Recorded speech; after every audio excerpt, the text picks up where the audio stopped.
Are you aware of any factual basis to investigate Liz Cheney? Yes or no? Senator, that's a hypothetical, and I'm not going to answer that question. No, it's not hypothetical.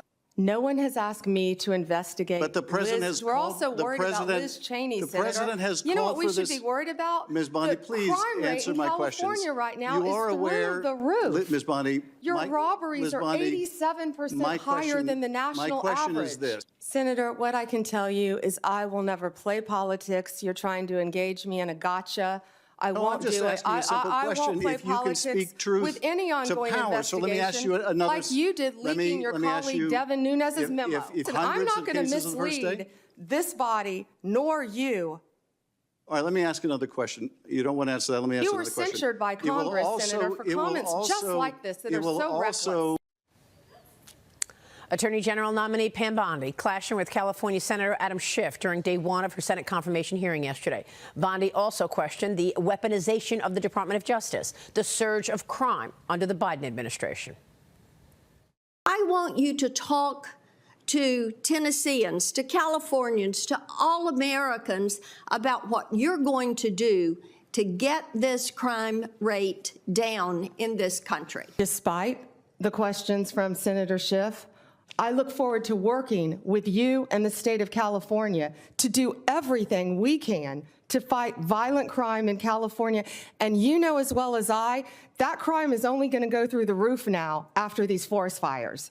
You're going to have looting. You're going to have price gouging.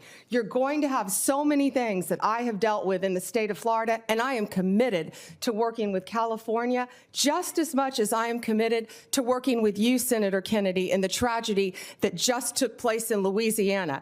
But we've got to ensure, if I'm confirmed, that everyone in this country is safe. Joining me now is Tennessee Senator Marsha Blackburn, a member of the Senate Judiciary, Finance, Commerce, and Veterans Affairs Committee. Senator, thanks so much for being here. You questioned Pam Bondi yesterday, as well as questioning Transportation Secretary nominee Sean Duffy. And today you'll be questioning Treasury Secretary nominee Scott Bessent. You also walked with Defense Secretary pick Pete Hegseth to his hearing Tuesday. What's your takeaway on getting these nominees confirmed? We are going to get these nominees confirmed, Maria. They are doing an outstanding job. I am just so honored to be a part of this process and to see these nominees step forward. And Pam Bondi yesterday did just a masterful job in holding her own, being calm, not taking the bait from the Democrats, pushing back on people like Adam Schiff, who was so disrespectful to her, and she was very gracious to him. But what was so interesting, they want to talk about the past. They have learned nothing from the elections in November, and they're not talking about the things the American people are talking about, which is rising crime, things that are happening at the border, what we see happening with gangs in communities. And that is what the American people wanted to hear. They wanted to hear about transparency and a restoration of respect at the U.S. Department of Justice. Yeah. And the Democrats didn't want to talk about that at all. Well, it's unbelievable when you consider the crime spiking in California, as well as all of those gangs that you just mentioned, the Tren de Aragua gang, harassing people across the country, this gang from Venezuela. And what does Adam Schiff ask about? Liz Cheney? You just can't make it up. Yeah. And I don't know what happened with that committee in the House. We do know Adam Schiff was censored. We do know he subpoenaed records from a call with a reporter. We do know what he did to Devin Nunes. But then they continue to talk about the January 6th committee. You continue to hear about preemptive pardons for people that were a part of that process. So it really makes you wonder, did they operate outside the law? And people are correct in asking that question because they are mighty worried about it now. And they do not want to focus on the issues of the border, of crime, of safety and security. They're all about the past and covering their steps. Meanwhile, President Trump was adamant about having those hostages in Gaza returned before he returns to the White House. Israel is now delaying its cabinet vote to approve this ceasefire deal with Hamas. Prime Minister Benjamin Netanyahu is accusing the terrorist group of backtracking on parts of the agreement. I'd like to know what you can tell us about this. President Biden is trying to take credit for everything on this deal. He did so during his farewell speech last night. President-elect Trump, meanwhile, posted this on Truth Social. This epic ceasefire agreement could have only happened as a result of our historic victory in November. My national security team, through the efforts of Special Envoy to the Middle East, Steve Witkoff, will continue to work closely with Israel and our allies to make sure Gaza never again becomes a terrorist-safe haven. Arab officials told the Times of Israel Steve Witkoff, Trump's Middle East envoy, swayed Netanyahu more in one meeting than Biden did all year, Senator. First question is, do you know where we stand on this ceasefire agreement and your reaction to how we got here? And we got here because President Trump has taken charge of this situation. And Maria, after he was elected, you began to see things change. And the fact that he has told Hamas there will be all hell breaking loose, they know that because they know if Donald Trump tells them something, he is going to take that action. And Steve Witkoff has stayed through this negotiation process. He is bringing entities together. If we get this finalized, it is not because of Joe Biden. It is because of Donald J. Trump, and it is in spite of Joe Biden and his team's efforts. The Supreme Court has yet to make its ruling on TikTok and this ban that's coming up. Chinese parent company ByteDance has until this Sunday to divest its U.S. operations or face a ban in America. The Washington Post says Trump is, quote, considering an executive order once in office that would suspend the enforcement of the TikTok ban or sale law for 60 to 90 days, buying the administration some time to negotiate a sale or an alternative solution. Where do you think this is going? I mean, thousands of American TikTok users joining China-based social media app Rednote in anticipation. Experts say they're moving out of TikTok and into Rednote. The app could carry even greater security risks than TikTok, Senator. Your thoughts?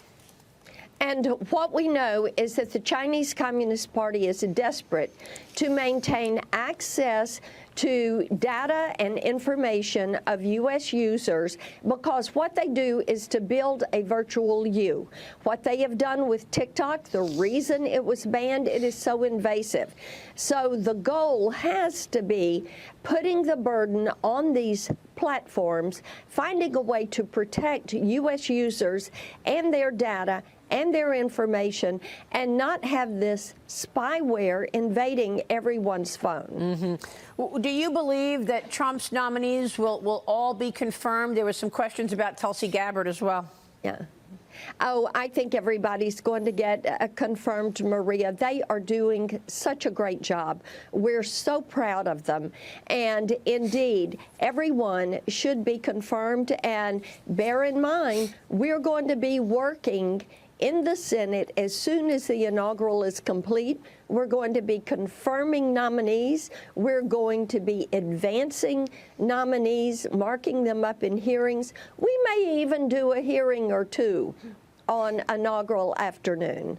I see. Okay. So, Senator, the hearing on inaugural afternoon would focus where? On TikTok or on your plans to execute Trump's agenda? On the nominees. On the nominees, to get them pushed through the process. So we want to complete this. We're working on the Lake and Riley Act. We would like to get that back over to the House and then to the President's desk as soon as we possibly can after he is sworn in. We're looking forward to the 100 executive orders that he is going to execute the afternoon after he is sworn in. We think that is a good start. It might take us 1,000 executive orders to undo all the bad that Joe Biden has done. But the point is, Maria, we are going to be there working. We are not going to waste one single minute of the Donald J. Trump administration. Do you expect the tax extensions to be in the first package? The tax extensions, I think, are going to take a little bit longer to work out. At Finance Committee, we have worked through this process. We are ready to begin moving forward, and you will see Senate Finance move forward with how we would approach this. Of course, the House is going to have to initiate this. We're going to do all we can to help them to be judicious in how they approach it and to look at pegging to current policy, not to current law, which will make the process easier. All right, we'll leave it there. We'll be watching your work, Senator. It's great to talk with you this morning. Thank you. Marsha Blackburn this morning. Stay with us. We'll be right back. I do have Kevin O'Leary with me. He's known as Mr. Wonderful, and he's itching to get his 2 cents worth in on Gavin Newsom.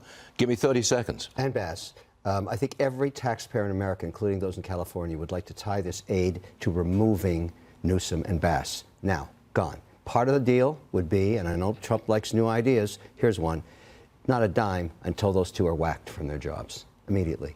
They are so incompetent, and all of the decisions they've made led to this, and they're still making mistakes. They're horrific managers. Whack them. Okay, I want to talk TikTok with you in just one moment. Meanwhile, I want to talk about inflation. We have the latest read on inflation at the producer level this morning. Take us through it, Lauren. So first you got the strong jobs report and now cooling inflation. That's the story. Wholesale prices rose 0.2% in December. That was half the increase seen in November. Annually, 3.3%. At the core level, that's when you take out food and energy, up 3.5% on an annual basis. So subdued, tamer than expected, and the reaction on Wall Street is stocks up, yields down. The main event is tomorrow, consumer prices. That's the big one. That's tomorrow. Thanks so much, Lauren. Now this, the Wall Street Journal reports that Chinese officials are discussing selling TikTok to Elon Musk. Come back in again, Kevin. China calls this report pure fiction. You're laughing. What do you make of it? I expect to have one of these stories emerge every hour until the justices render their decision. The speculation when there's a void of information is like a wildfire. It's just, all I know, and Frank would say the same thing, we're in a partnership. We're the only syndicate that put a real bid in front of the company, in front of the bankers, in front of the shareholders, and in front of the Chinese government. We want to help them win that 90-day stay. That's what's important. People say, oh, it won't turn off on midnight.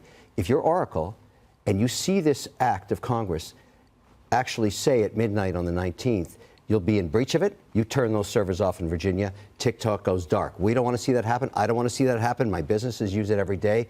There's 6 million American businesses that depend on it. Let's get them the 90-day stay and start engaging with us in this purchase, because that's their only option. The ideal situation to you is delay, make them a bid, they accept the bid, and ownership and control of TikTok passes to American hands. After there's a time of 90 days to negotiate the deal and see the data room. But this is an option that gives them time, which is what they desperately need right now. Then it becomes Trump's deal. This is Trump's deal at the end of the day. After 12:05 on January 20th, it's Trump's deal. You just met with Trump and the Premier of Alberta in Canada. That's the Canadian province, Daniel Smith. You met in Mar-a-Lago. You discussed developing the world's largest data center in Canada. Is that what you were talking about? Amongst other things. Other things. By the way, do I not look fabulous in that Don Johnson Miami Vice suit? I didn't notice. Oh, my goodness. It's just beautiful. Anyways, it's not your uniform. You have a uniform. I know, but I thought that day was so sunny and beautiful. I said, I'm going to wear something a little funky chicken, which is what I did. I enjoyed it. The discussions we had were really about Alberta being the #1 trading partner in the United States. I mean, Trump wants to build a pipeline. She's the queen bee of the pipeline. I wanted her to have a personal relationship with Trump and the administration. The only way to do it was to go to Mar-a-Lago. That woman knows how to work a room. That's exactly what she did over 2 days. And I think she now has something no other Canadian politician has right now, a personal relationship. Even though it may be adversarial right now, it's the beginning of a negotiation. That's what occurred. Data center was on the books, the pipeline was on the books, tariffs were on the books. There's so many things to talk about. And I suggested to Trump, stop talking to Trudeau. The guy is going to get whacked in the election. A red wave is going right across the United States like it did, or in Canada, just like it did in the United States. Let them elect a new leader and start negotiations after they have a leadership like you have, President, because you've got a 4-year majority mandate. Let a Canadian get one, then go to work. Hold off on the tariffs for like 90 days, 100 days. We'll see what happens. I hope it didn't land on deaf ears. I do want to get back to this breaking news that we started off the program with. A source, again, briefed on the Gaza ceasefire negotiations, telling Fox News, quote, a ceasefire and hostage release deal has been reached. I want to bring in Edward Lawrence. He's at the White House with whether the president has responded to this breaking news. Edward. Yeah, President Joe Biden has not responded as of yet to this. They're waiting for confirmation from their side before we do expect a statement from President Biden on this. A Hamas official is also telling Fox News that they have reached an agreement. Now, we are told from Fox News that Qatari Prime Minister himself was actually inside the room for the end of these negotiations and pressed Hamas to accept this deal. It's going to roll out in 3 phases.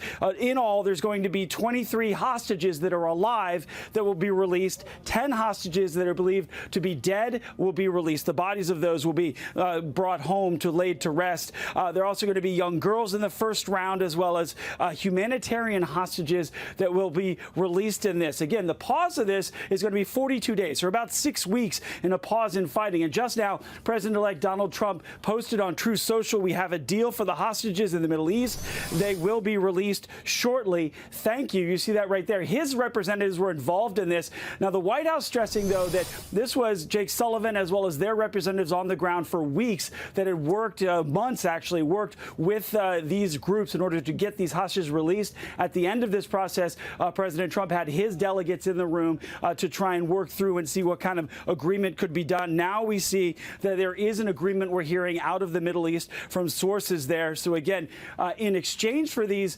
hostages, both dead and alive, being released, Israel will have to give up what we're told hundreds of Palestinians. We don't have an exact number on that again.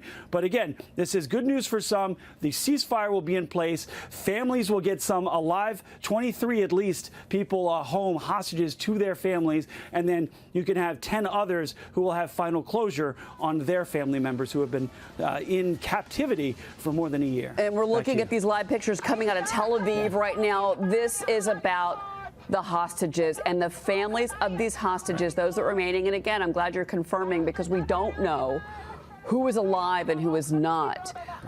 Some of the Israeli officials have been somewhat evasive when you ask, is this hostage alive or dead? That's going to be part of the story. Are they going to be returning individuals that are alive, or are they going to be returning bodies? And I don't know, but go ahead. In the first phase, it will be the folks who have survived the process, as well as some who did not survive the captivity here. And it's just heartbreaking for those families, we have to say, to finally, one, get closure for their loved ones. But then the others, we don't know what condition the hostages who are alive are coming back in. We also don't know if any Americans are involved in the first round of releases. Again, this is going to be rolled out in phases. So we'll get some bodies of hostages, some alive hostages, and then as those progress, more hostages will be released to a total of 33.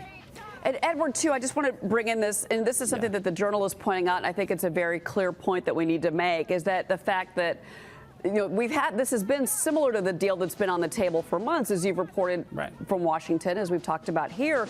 But Hamas in those last few months has been more battered and more put back on their heels in the region. And you also have the Israelis who have, let's be honest, very aggressive and somewhat brilliant in the killing of not just Hamas officials, but Lebanese leadership. And then you also had that strike in Iran, which was unbelievable at the time, Edward. Yeah, you also have to remember that it was President Joe Biden who said to the Israelis, do not go into Rafah. He pressured them not to do it. The Israelis did it anyway, and that goes to the point where they were able to get a critical Hamas leader and take that person off the board, so to speak. Because of that, it put more pressure on Hamas to maybe come to this agreement. But we're told through Fox News sources that it was the Qatari Prime Minister at the end of this who ultimately said, do it, pressured the Hamas officials in order to come to this agreement. As we know, we're days away from President-elect Donald Trump coming into office, and he has said that he will not stand for the hostages being still in custody. So we don't know exactly what the president-elect was going to do, but he did say it would be, hell on earth in that region if the hostages were not released. So that could have also added pressure that the transition's coming, and there would be no more of the appeasement that we've seen, and it would be more of a hard line coming from the White House next week.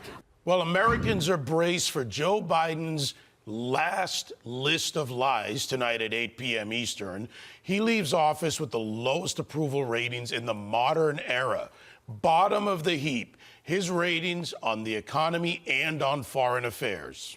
on that last one, he had well over a year to get any meaningful ceasefire deal between Hamas and Israel. He couldn't do it. Now the deal is done, and he is taking credit. Look, he can try to take all the credit he wants, but you're not going to give it to him. You made that decision. Biden's out. He failed not only on the Middle East, failed on China. Actually, he didn't fail on China for himself. He took a lot of money from China. He got a lot of payoffs. We've seen the pictures. He's lied to us. He's lied to the American people, Dagan, for decades. He told Ronald Reagan in the office about Grenada, if you do something I don't like, I will leak it to the press. He's been there all along. And that's coming from the Reagan family. Fact. And he enriched Iran. Literally, yeah, uranium and otherwise. Intentionally. Let's bring in Texas Senator and member of the Senate Foreign Relations Committee, Ted Cruz. Senator, always a pleasure, sir. First and foremost, the answer to the question, why now, with this ceasefire deal, is Donald Trump. It's not Joe Biden. Look, that's unquestionably the case. President Trump made clear that all hell would be there to pay if Hamas did not release the hostages. We will celebrate the release of the hostages, Americans, Israelis. That is a good thing. And there is a reason there was no deal for the entirety of the Biden presidency, because Biden has been a commander-in-chief who has demonstrated weakness and appeasement. And in fact, I think Biden's weakness and appeasement was a major reason for October 7th and a major reason this war continued as long as it did, because at every stage the Biden White House was undermining Israel and trying to pressure Israel to stop killing terrorists, and that weakness from the president tragically has had horrific results across the globe. Yeah, Biden's weakness costs lives, Senator. Yes. Now to this. 6 of Trump's picks were on the Hill today, explaining to you and your colleagues why they're the right people for the job, including our former colleague, Sean Duffy, for Transportation Secretary. Let's watch this. As a father of 9 kids, I think about transportation quite a bit, and about transportation safety a lot. My son, John Paul, who I introduced, drives his younger siblings to school every day. And for us, that is precious cargo. Whether driving, flying, or traveling by train, no federal agency impacts Americans' daily lives and loved ones more than the Department of Transportation. We can't let the weight of government hold down innovation at a time when China is leaping forward, nipping at our heels. The American people are lucky to have him and everybody else. 3 key hearings scheduled for this week, now postponed. Veteran Affairs nominee Doug Collins, Interior nominee Doug Burgum, and DHS nominee Kristi Noem. Commerce Secretary nominee Howard Lutnick, also that hearing delayed. These are just the recently postponed hearings, not to mention the ones yet to be scheduled, including National Intelligence pick Tulsi Gabbard and Secretary of Agriculture nominee Brooke Rollins. Senator, are all of them going to get through? I know that we've even gotten a yay on Hegseth from Senator Todd Young today. So the answer, I believe, is yes. I think all of President Trump's cabinet nominees will be confirmed. I think Pete Hegseth yesterday at the confirmation hearing did a terrific job, and I think they're going to be confirmed. They're going to be confirmed promptly. I will say, Dagan, I looked back. I was actually the very first guest when you and Sean debuted this show. And I was honored to be your first guest, and I'm the chairman of the Senate Commerce Committee, so I presided over that hearing with Sean today. He did a terrific job, but I suppose I have to apologize to you for our stealing your co-host, so I'm sorry for that, but he's going to do a great job as Transportation Secretary, and as I said, I think all of the cabinet nominees will get confirmed. It's okay, Senator. That's one time I can approve of government stealing. Now, Senator, you were at the hearing for President Trump's Attorney General pick, Pam Bondi. Let's get your reaction to this.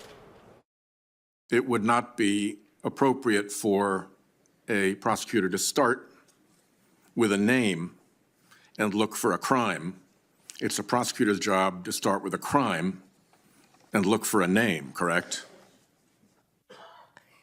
Senator, I think that is the whole problem with the weaponization that we have seen the last 4 years and what's been happening to Donald Trump. Will you be able to review hundreds of cases on day one? I will look at every file I am asked to look at. Of course you won't. So will you advise the president? Can I answer the question? Well, my question is. I would have plenty of staff. You said, of course you want. You'll be able to review Listen, hundreds I'm of not going to cases on the first mislead day? this body nor you. All right, let me ask another question. You don't want to answer that. Let me ask You another were question. censured by Congress, Senator, for comments just like this. Your reaction, Senator. Well, look, I think Pam Bondi did a terrific job at the hearing today. I think she is going to be confirmed as Attorney General. She's a very strong choice. The Democrats just made fools of themselves. And ironically, what they were attacking Pam Bondi for is what Joe Biden's Justice Department has done for 4 years, which is politicize and weaponize the Department of Justice. The irony of that question, starting with a name, for over 2 centuries, we have never indicted or prosecuted a president or a former president until the Democrats took over. And in the last 4 years, Democrat prosecutors have indicted and prosecuted Donald Trump 4 separate times. Pam Bondi will restore integrity to the Department of Justice. Amen, sir. Amen. Senator Ted Cruz, we will see you soon. I certainly hope. An actor and singer, Frank Stallone, he used to live in the Palisades back in the 80s. And I want to pick up on something that was in Griff's report, and that was, you heard Mayor Karen Bass, and who was in Africa when the fire started. And then you've got Governor Newsom. Governor Newsom, Frank, he goes on Meet the Press yesterday, tries to do cleanup. New York Post says this: Governor Newsom tries to weasel out of blame with his claims about the reservoir, and he's called out about it. Your reaction? Well, it's all a bunch of jaw tackle. Everything starts from the top to the bottom, and everyone is complicit in it. Quinis should be fired for Department of Water and Power. I don't know how you have a reservoir. It's not like the Palisades is a metropolis. It's a small, quaint little town. And how the reservoir has been empty since July, that's my birthday, that's like 6 months ago, which makes no sense.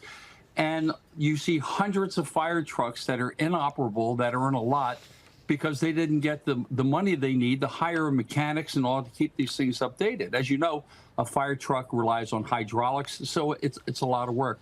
But it just seems like it's the blame game. You know, I mean, we have, honestly, the worst governor, probably, well, definitely in the history of California, probably in the whole United States. And we have an inept mayor, and we just have ineptness everywhere. And this should have, I mean, of course, we can't control, you know, the winds and stuff, but I believe there's a lot of arson. I think it's environmental terrorism going on. I don't know how an ember goes from Pacific Palisades, like 8 miles, to the Hollywood Hills. We don't know, and that's the thing. There's still no answers about the cause. You know, and that's obviously until they can get people safe and get the ground cooled off.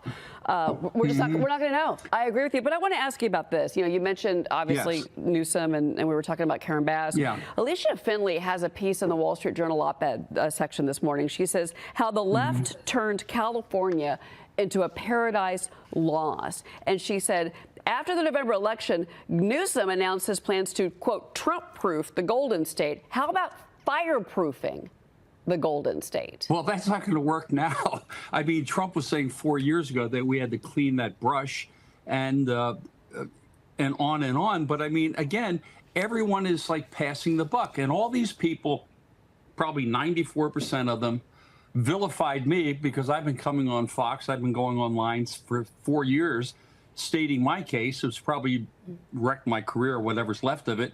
But now everyone is like, rah, rah, you know. But they were all like left-wing blues that voted these people in office, and now that their homes burnt down.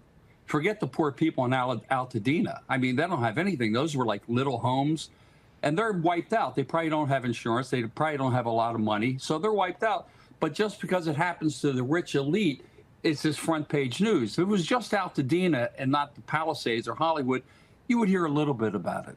I mean, and that's what's tragic about the whole thing. These poor people are finished.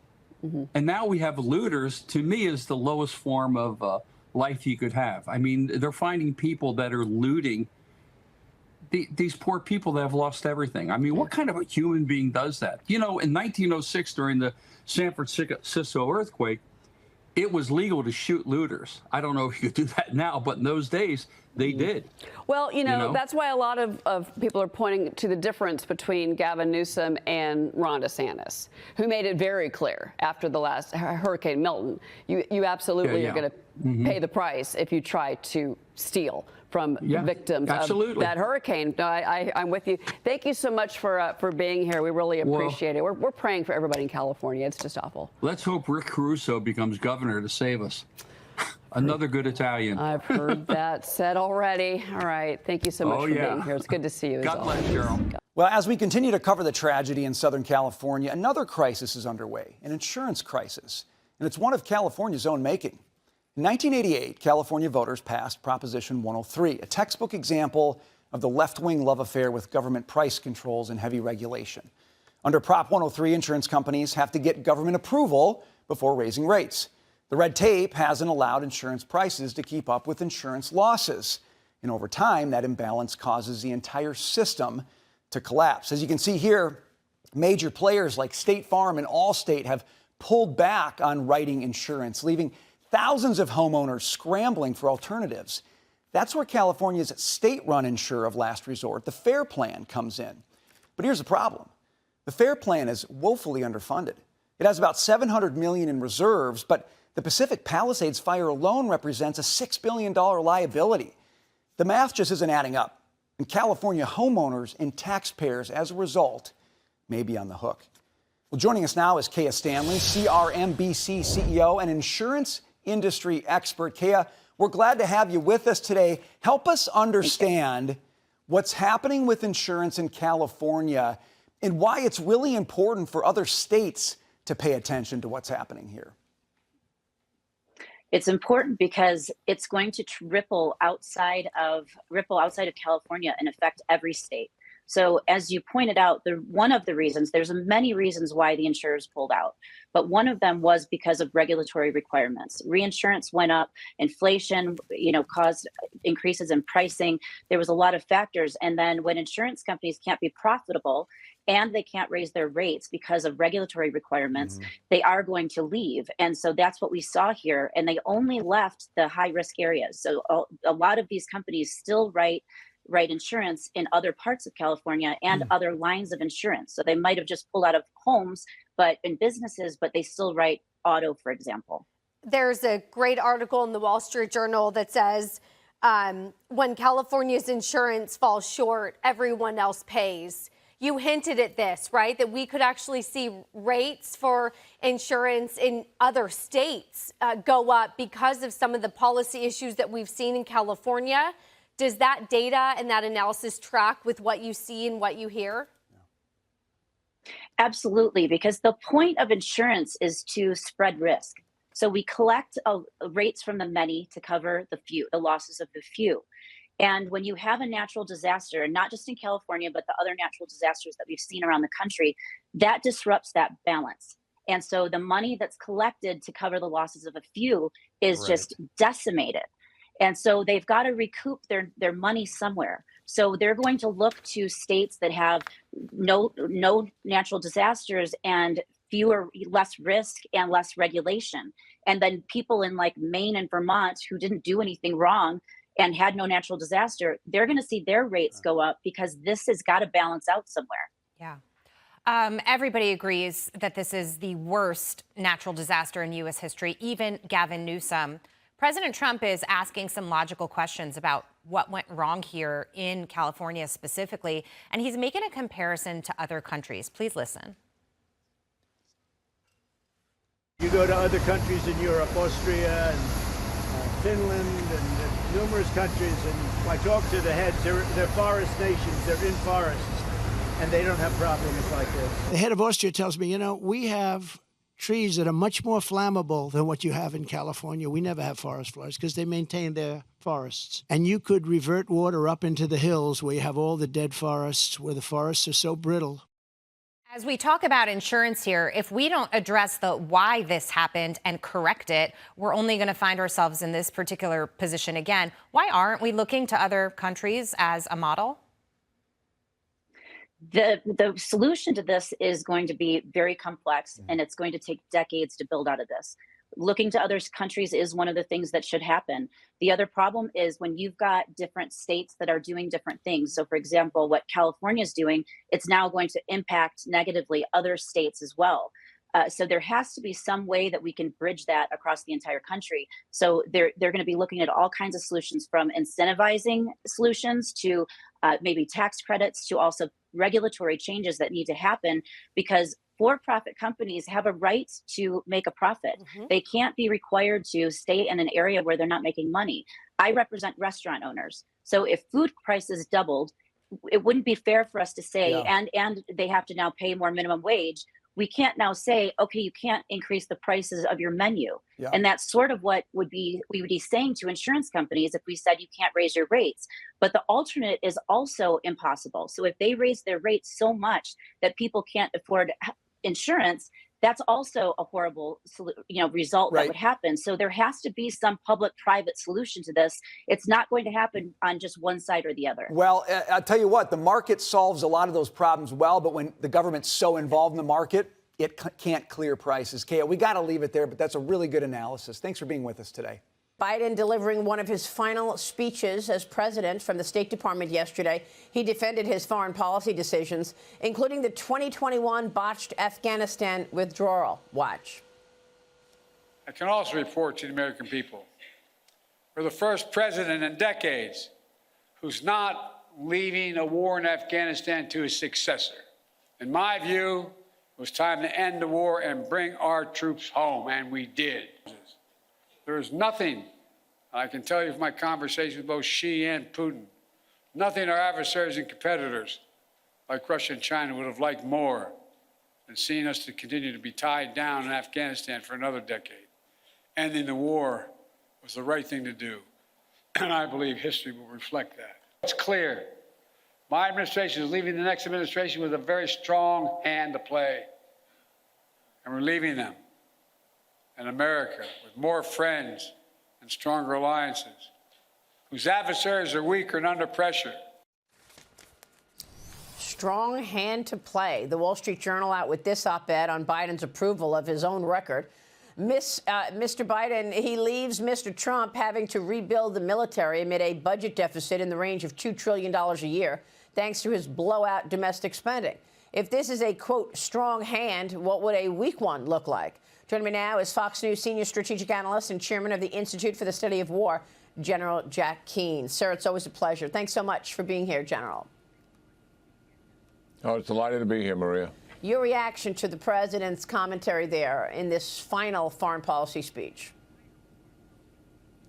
Yeah, it was actually stunning because it's such a rewriting of the facts and history itself. Just start with Afghanistan. We stopped fighting in Afghanistan on the ground in 2014. We had a modest representation of our troops there, 2,500. That's less than what's in one of the 53 brigades in the United States Army. That's how small it is. And when he makes the statement, you know, that we ended the war. Well, we didn't end the war. We ended our participation, and we surrendered the country to the Taliban. That's who's in charge of the country. And that is one of the reasons it incentivized our adversaries, because not just because of the chaotic emergency retreat, but what they saw is the United States, after working side by side with a partner, the Afghan government, to deal with the Taliban, who supported the al-Qaeda in killing 3,000 Americans. The reality is we surrendered that very country to our adversary. And they looked at that as being weak on the part of the United States. And this idea that Russia and China really wants us, would not want us to be there. That's for sure. They would not want us to be there. And the fact that he's trying to make the point that they're delighted we're out of there. We had 3 CIA bases on the border of China, 3 CIA bases on the border of Iran, 1 country away from Russia, and also military bases in the region as well. I doubt seriously that Russia and China feels bad about the fact that we're gone out of there. This is sort of ridiculous. Yeah. When you just look at what Biden did, Trump turned him over. There was no war in Europe. During the Biden administration, war broke out in Europe, and Russia is threatening NATO. There was no war in the Middle East. During the Biden administration, war breaks out in the Middle East, and Iran operationalized all its proxies to do that. There was President Xi. Trump was the first president to confront President Xi, and he began to build up of the military budget. Biden comes in. Xi is much more aggressive. The most intimidation and aggressive campaigns against Taiwan, the Philippines, and our allies in the region we have seen since he's been in power. And what does the Biden administration do when it comes to the military? Everybody knows that China is outpacing the United States military. It's gone past us, and that's the reality of that. And what does he do? Flat budgets. No increase in the defense budgets for 4 years. He's rewriting the history here, and nobody's going to buy it, Maria. Yeah, I mean, and also that botched withdrawal put our adversaries on the march. You saw China get much tougher and much more aggressive in terms of their bad behavior. You saw Russia as well, teaming up with China, Iran. So, I mean, there were so many legs to that withdrawal. I don't even know why he put it in the speech. Yeah, it's remarkable. And listen, his own intelligence service, 4 years after the 2024 State of the Union, 4 days, excuse me, this is what they said, a summary of it. A scheduled briefing to the Congress of the United States. The United States is facing the most dangerous threats from Russia, China, Iran, and North Korea that we have faced in many decades. These are serious, and the threats are growing. This is his intelligence service painting a darkest picture of our adversary threats since we have seen since World War II. That's the reality. They were talking to the facts. President Biden is not talking to the facts. Yeah. Meanwhile, President Trump has said many times those hostages better be released by the time I get into inauguration. We're seeing now news that negotiators are meeting for another round of ceasefire and hostage talks in Qatar today. They reached a breakthrough ahead of Inauguration Day. Trump's Middle East envoy, Steve Witkoff, has been in Doha for these talks, General, working with Middle East advisor Brett McGurk. Axios is reporting that Israel and mediators have given Hamas a final draft agreement and that Hamas's response is expected in the next 24 hours. House National Security Advisor, meanwhile, Jake Sullivan, spoke on the negotiations yesterday. Watch this. We are close to a deal, and it can get done this week. I'm not making a promise or a prediction, but it is there for the taking, and we are going to work to make it happen. We're going to do everything we can to push it to get it across the line. Well, I mean, they haven't done a deal all the time that Joe Biden was in office. Trump is about to go in office, and now they have a deal. In the first stage of this potential deal, Hamas would release 33 hostages held in Gaza in exchange for a pause in fighting and the release of some Palestinian prisoners. More hostage negotiations could begin 16 days after that. What is your reaction to what you're seeing in the early going here in terms of the print on a potential deal to get these hostages home? Well, we've been here before, obviously, been very close, and then it blows up. Right. This one seems like it may indeed happen, and it's a very complicated deal. It's a 42-day ceasefire in 3 phases. The first phase, as you enumerated, 33 hostages would be released, and they would be women, children, people who are infirmed or sick, and men over 50. Then in the 16th day, negotiate for the release of the military men who would be the remaining Israeli military men, the remaining hostages, and also high-value Hamas and Palestinian leaders would be released. And the third phase, which is likely the most challenging and complicated phase, it deals with Israel's remaining presence in Gaza. Israel wants to stay in the Philadelphia corridor on the southern border with Egypt, wants to stay in the Netzium corridor, which cuts across Gaza east to west, about splitting Gaza in the middle to maintain outposts there, and also wants to maintain a buffer zone that's inside of Gaza, 2 to 3 kilometers, excuse me, to provide security for their settlements that are existing outside of Gaza.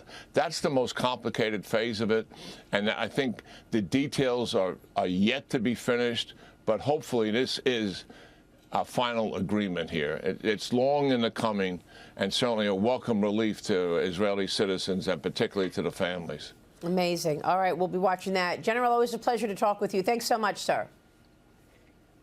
Yeah, great talking, Maria. Take care. All right. General Jack Keane. Welcome back. 1 week away from President Trump's second term, foreign leaders are desperate for an invite to the inauguration. The New York Post is reporting that the leaders of Chile, Peru, Nigeria, all chomping at the bit to attend. Trump already invited Xi Jinping. The offer was turned down, and we know that a top Chinese emissary will be there instead in his place. Italian Prime Minister Giorgia Meloni said she's going to try and get there to the inauguration. Argentina's President Javier Milei also planning to attend, and Brazil's former President Bolsonaro receiving an invitation as well.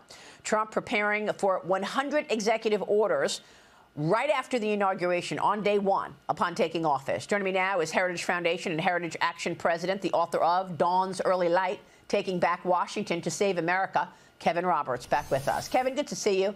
Thank you so much for being here. So the inauguration is going to be a big event. Lots of foreign leaders want to be there. And right after he is sworn in, he'll go right to the Oval Office and start with his pen on 100 executive orders. What do you expect those to be? Well, I expect the first minutes after President Trump being sworn in to be the beginning of the golden era of America, as he's been saying, and as we've been saying the last few years at Heritage. And I think in those executive orders, Maria, to be specific, you're going to see great substantive rollback of the American administrative state, which stands in the way of Americans' prosperity and self-governance and freedom.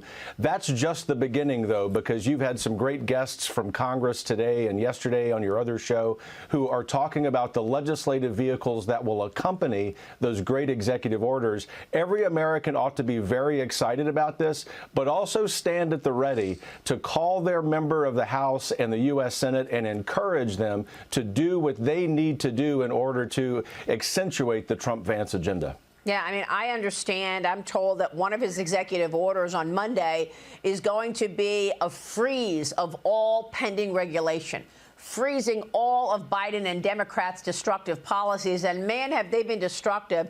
Look what we're looking at in Los Angeles today and these wildfires, Kevin. I spoke with Devin Nunes yesterday, who, of course, is a former California congressman and has been studying the failed policies of California. He went right to it, the mistakes that Gavin Newsom has made that led us here. Listen to this. But it's pretty simple. It's water. It's grazing, it's logging. Those industries have all been hampered. If you look at agriculture, we're down in land that's being farmed because of lack of water. This means when farms don't get water, guess what? The LA Basin also doesn't get water. So as you're building out and adding people and adding homes in the Los Angeles Basin, if you don't have an adequate, abundant water supply and you're rationing water, the people that are building those homes, the city planners, they're not putting in green areas, they're not building fire breaks. If you run the farmers and ranchers out of the state of California, guess what? You don't have the animals to sit there and graze. So a combination of the proper land management would solve all of this problem. Now, what's going to happen? They're going to, just like they've done for the last 20 years, California's going to run to the federal government, and they're going to ask for money. And I think this time, hopefully, I think President Trump and the Republicans in Congress will say, look, we're just not going to keep doing the same thing again. So California's going to need a lot of money. So, Kevin, this is what Warren Davidson from Ohio told us last week. They don't think the president is going to allocate any more money to California without a promise that policies change. You heard with Devin Nunes that this is all about the climate change agenda. Because of the climate change agenda, Nunes said they didn't allow the timber industry to log, cut down trees. They didn't allow the farmers in there to get the grazing, and they didn't store water. And now we've got people losing everything. Buildings burnt to the ground. A year ago, Maria, as you remember, you and I sat down and talked at Davos, of all places, where you and I were both trying to inject some truth into that climate change agenda. And one of the predictions that I made, and I'm very sorry to be right about this tragedy, is that eventually voters in places like California and across Europe would come to understand that this so-called climate change agenda would actually cost not just their livelihoods, but their lives. What's really important for us to understand as we usher in this wonderful new administration, which will probably have the greatest cabinet in history, is that if we have cabinet secretaries like an Interior Secretary like Doug Burgum, an Ag Secretary like my great friend Brooke Rollins, these kinds of things would not happen because the federal government would actually be controlling the forest, using controlled burns, as I talk about in my book, by the way. But most importantly, the key thing is that individual voters in California have to understand they have to draw a line in the sand and say enough is enough. Yeah, it's a great point. We'll be watching closely how this plays out. I remember our conversation. You were right. Let's talk about the confirmation hearings and what gets done for President Trump's cabinet picks. They begin tomorrow. Scheduled for tomorrow, Veterans Affairs Secretary pick Doug Collins. Defense Secretary nominee Pete Hegseth. His hearing will begin tomorrow. Interior Secretary nominee Doug Burgum. I spoke with Kansas Senator Roger Marshall about this yesterday. Here's what he's expecting. You met with President Trump this week, along with your colleagues. Did you have a chance to speak with your colleagues? Do you believe you have the votes in the Senate to actually confirm all of his nominees? I hate to count my chickens before they hatch, but yes, I do. I think that they need to go through the hearing process. They're going to get beat up by the legacy media and the left as well, but I think the votes are there. And, you know, as I've interviewed these people one-on-one, they've been great communicators. They're great leaders. They're very accomplished. Yes, some of them are outside the box, but I do think we have the votes. What do you think, Kevin? And by the way, outside the box is exactly what President Trump wanted. He wants to drain the swamp. He wants outsiders. Do you think somebody like a Pete Hegseth, for example, for defense secretary, does he get confirmed? He does get confirmed. I think he's going to be the most awesome defense secretary in our history. And the reason why is because what I hear from hundreds of rank-and-file servicemen and women, Maria, is that they are fed up with business as usual in Washington. We need to develop lethal efficiency in the Pentagon, and we simply haven't done that in spite of the heroism and sacrifice of our millions of American servicemen and women. I think ultimately Pete's ability to talk about his expertise, his plans for the department, and to Senator Marshall's excellent point, his communication ability, his ability to explain to the American people what's at stake if we don't initiate these reforms is unparalleled. By the way, I think that communication ability is true for every single cabinet selection. I applaud President Trump for doing that. I think the American people 6 months, 12 months down the road will be very grateful, not just for President Trump and Vice President Vance themselves, but for the leadership that will be offered by every one of these cabinet secretaries, every one of whom, by the way, should be confirmed quickly for the sake of national security and also domestic needs, as is evidenced by the California wildfires. Well, one major star is John Ratcliffe, and he's going to push for more accountability from Beijing, which I think most people agree with. So we'll be watching that one as well. On Pete Hegseth, Liz Peek, jump in here because we'll be watching what Joni Ernst does on this one. Senator Ernst has been critical of Pete Hegseth. Yeah, it doesn't take much to derail one of these nominations, Maria. And indeed, Joni Ernst is going to be incredibly pivotal here. I think the question is, are the Democrats going to throw roadblocks up in the nominating process? Clearly, the media would like to see that happen. One question I have, Kevin, Kash Patel is not up for his hearings until February. Why is there such a delay in bringing on what many Americans think is an incredibly pivotal post right now? Liz, great question. I'll be blunt. Because the deep state is going to deep state, and the agency that needs the most urgent reform, evidenced by the persecution of Donald Trump, is the FBI, and Kash Patel is the guy who will do that. This is why, by the way, Heritage and Heritage Action are spending over $1 million running ads in key states, supporting, by the way, Kash Patel. We dropped our ad last week. We've done the same for Pete Hegseth. But ultimately, it's incumbent upon Senator Thune, who has done an excellent job up to this point managing this process, to expedite the confirmation hearings of Kash Patel, because the FBI is in dire need, not just of reform, but of overhaul. Yeah, that's absolutely right. We've lived it as well, Kevin, on the FBI. What about Tulsi Gabbard? What are your thoughts? I think Tulsi, of all of the appointees, and unfairly so, probably has the most difficult path. I don't think that it's impossible, and I want to be clear. We support her confirmation, and we'll be battling for her. But the deep state is very concerned about her skepticism, very well-founded skepticism about the national intelligence apparatus. I do think, however, what's going to happen is there will be a momentum that happens in the next few days. All right, Kevin, great to talk with you. Thanks so much. We will see you soon. Kevin Roberts,